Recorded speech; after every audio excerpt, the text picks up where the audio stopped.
Good morning, students. Morning, ma'am. என்னோட பேர் அமுதா. நான் வந்து டாக்டர் எஸ்என்எஸ் கல்வியியல் கல்லூரியில் தமிழ்துறை உதவி பேராசிரியராக இருக்கேன். இன்னைக்கு நம்ம வந்து கல்வி உளவியல் அப்படிங்கிற பாடப்பகுதியில் இருக்கிற முதலாவது அளவில் இருக்கக்கூடிய முக்கியமான தலைப்பு வளர்ச்சினா என்ன, முன்னேற்றம்னா என்ன, அது தொடர்பான கருத்துக்களை தான் இன்னைக்கு நம்ம பகிர்ந்துக்க போறோம். சமூக பொருளாதார காரணிகள், சமூகத்தோட குழந்தைங்களுக்கு தொடர்பு இருக்கா அப்படின்னு கேட்டீங்கன்னா ஆமா, சமூகத்துக்கும் குழந்தைங்களுக்கும் தொடர்பு இருக்கு, குழந்தைகளுடைய வளர்ச்சி நிலைகளுக்கும் தொடர்பு இருக்கு.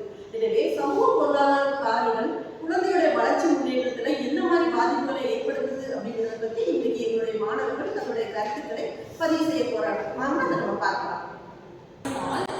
So today's topic is socio-economic factors that affect the childhood of students.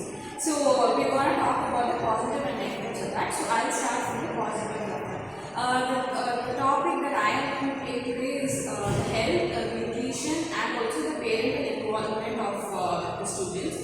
When we talk about health and nutrition, people from economically and socially forward classes are exposed to various options, so they can choose from it. அவங்களுக்கு வந்துட்டு நியூட்ரிஷியஸான food கிடைக்கிறது இல்லாமல் at least ஒரு health disorders இல்லை, at least ஒரு காய்ச்சல் வந்தால் கூட அவங்களுக்கான ஹாஸ்பிட்டல் ஃபெசிலிட்டிஸோ இல்லை டாக்டரல் அட்வைஸஸோ கிடைக்கிறது ரொம்ப ஈஸி, அவங்களோட ஆக்சஸ் ரொம்ப ஈஸியாக இருக்கும்.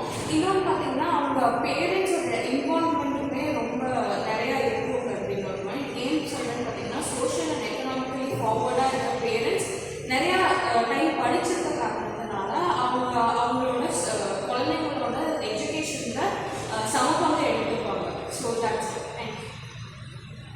So now if we look into the negative factors that is affecting the social economic factors of students, so இதில் பார்த்தீங்கன்னா like many of மோஸ்ட்டாக வந்து பேக்வர்ட் பீப்புள் தான் இருக்காங்க, புவர் பீப்புள்ஸ் தான் இருக்காங்க.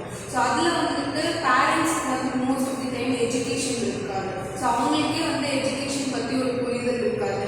அண்ட் எப்படி வந்து ஒரு நியூட்ரிஷியஸான ஃபுட் வந்து கொடுக்கணுன்றது அந்த அளவுக்கு ஒரு நாலேஜ் இருக்காது. ஸோ அவங்களுக்கு வந்து பேசிக்காக ஒரு 1 day மீல் வந்து அவங்க சாட்டிஸ்ஃபை பண்ணால் போதும். சம்டைம்ஸ் வந்து கொஞ்சம் நல்லா இருப்பாங்க, 3 days மீல் வந்து அந்த ஃபேக்டர்ஸ் மட்டும் அவங்க சாட்டிஸ்ஃபை பண்ணால் மட்டும் போதுன்ற ஒரு ஜென்ரல் கான்செப்டில் இருப்பாங்க.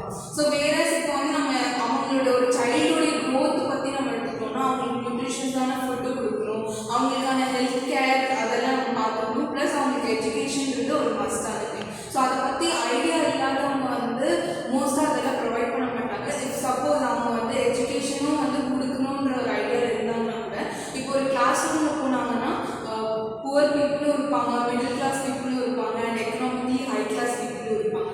ஸோ அவங்க எல்லாருமே சேர்ந்து படிக்கும்போது ஒரு புக் அவங்க அஃபோர்ட் பண்ணுறதா இருந்தாலும் சரி, ஒரு பேசிக் லைக் ஒரு பென்சிலோ ஒரு ஷார்ப்னர் அந்த மாதிரி எல்லாருக்கிட்டே வெரைட்டிஸ் இருக்கும். நம்ம புவர் ஸ்டூடெண்ட்ஸ்க்கெல்லாம் பார்த்தீங்கன்னா அந்த இதெல்லாம் அஃபோர்ட் பண்ண முடியாது, கிடைக்கிறத எடுத்துகிட்டு தான் அவங்க வருவாங்க தவிர்த்து அவங்களுக்கு ஒரு சாய்ஸ் இருக்காது. ஸோ அது வந்து அவங்களுக்கு மென்டலி கொஞ்சம் அது எஃபெக்ட் பண்ணும். Occupation of parents plays a major role in a socio-economic factor. ஏன் அப்படி சொல்கிறேன்னு பார்த்தீங்கன்னா இப்போ பேரண்ட்ஸ் வந்து டெய்லி வேஜஸ் வாங்குறவங்க இருப்பாங்க, லேபர்ஸாக இருப்பாங்க. அவங்கள மாதிரி இருக்கப்போ வந்து ஸ்டூடெண்ட்னால ஸ்டடீஸில் வந்து கான்சென்ட்ரேட் பண்ண முடியாது. அதனால் அவங்க வந்து நிறையா அட்டெண்டன்ஸ் வந்து லேக் ஆகும். அதுக்கப்புறம் அவங்க வந்து அதுக்காக அவங்க பேரண்ட்ஸ்க்காக ஹெல்ப் பண்ணுறதுக்காகவும் அவங்க நிறைய நாள் லீவ் எடுப்பாங்க. ஸோ அதனால அந்த எஜுகேஷனும் அவங்களுக்கு வந்து அஃபெக்ட் ஆகும். That's all. நெக்ஸ்ட் வந்து access to education resource. Rural ஏரியாஸ்லாம் பார்த்தோம்னா லேர்னிங் படிக்கிற குழந்தைங்களுக்கெல்லாம் வந்துட்டு புக்ஸு சரியாக இருக்காது, இன்டர்நெட் யூஸ் பண்ண முடியாது. இன்டர்நெட் யூஸ் பண்ணி புக்ஸ் எல்லாம் இல்லாமல் அவங்களால படிக்கிறதுக்கு ரொம்ப கஷ்டப்படுவாங்க. அதுதான் வந்து access to education resource. Okay, next வந்து ஹெல்த் டிஸ்பாரிட்டிஸ். இதுனா என்னன்னா வந்துட்டு நிறைய புவர் பீப்புள்ஸ்க்கெல்லாம் வந்துட்டு ஃபுட் ஒழுங்காக இருக்காது. ஸோ அந்த ஃபுட்டு இல்லாததுனால அவங்க பாடியில் நிறைய இஷ்யூஸ், டிசீசஸ் இந்த மாதிரி எல்லாமே வரனால அவங்க பயங்கர ஸ்ட்ரெஸ் ஆவாங்க. அதுக்குன்னு ஒரு ஹெல்த் கேர் வந்து ஒழுங்காக இருக்காது. ஸோ இந்த பாசிட்டிவ் வே பார்த்தோம்னா இந்த எமோஷனல் சப்போர்ட் வந்து பேரண்ட்ஸ் சைடில் கிடைக்கிற நிறைய சான்சஸ் இருக்குது. இப்போ எமோஷனல் எப்படி சொல்லணும் அப்படின்னா இவங்க